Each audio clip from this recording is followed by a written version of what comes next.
L'imamou s'adressa de nouveau à son oncle paternel et aux autres et leur dit « Vous pouvez rentrer chez vous, si Dieu le veut, je ferai ce que vous avez dit. » Seydina l'imamou fit sa prière de début de l'après-midi, puis celle du milieu de l'après-midi, puis il dit à ses fidèles réunis « Tous, envoyé de Dieu a dû subir un exil. Je vous demande de vous disperser, provisoirement. » Il conseilla ensuite à ses épouses d'aller séjourner ailleurs, auprès de leurs parents. Après avoir accompli la prière du crépuscule, il prêcha devant ses fidèles, leur faisant savoir la grandeur et la récompense que Dieu réserve à ceux qui veulent bien être les compagnons d'exil de son envoyé. Bien avant ce jour, l'imamou leur répétait souvent la formule « 3 ans, 3 jours, 3 mois ». Mais il ne leur avait jamais donné la signification.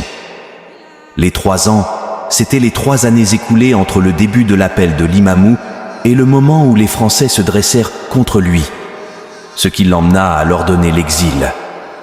Après la prière du crépuscule et la dispersion de la foule, l'imamou quitta Yoff, le moment de son départ étant ignoré par la grande majorité des gens.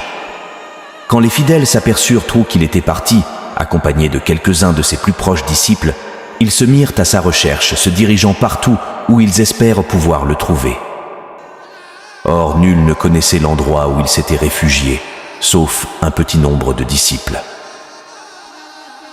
Le grand maître l'imamou a dit que lorsqu'il arriva avec ses compagnons à l'endroit appelé Malika, endroit sablonneux parsemé de dunes, et qu'il eut l'intention de continuer son chemin, Dieu lui mit 2 entraves aux pieds, de sorte qu'il ne put pas marcher.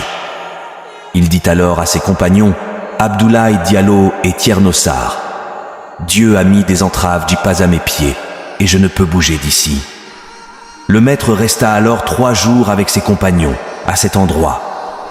Pendant ce temps, ses fidèles étaient plongés dans une profonde affliction. On les persécutait et on essayait de les effrayer parce qu'ils ne voyaient comme plus l'imamou,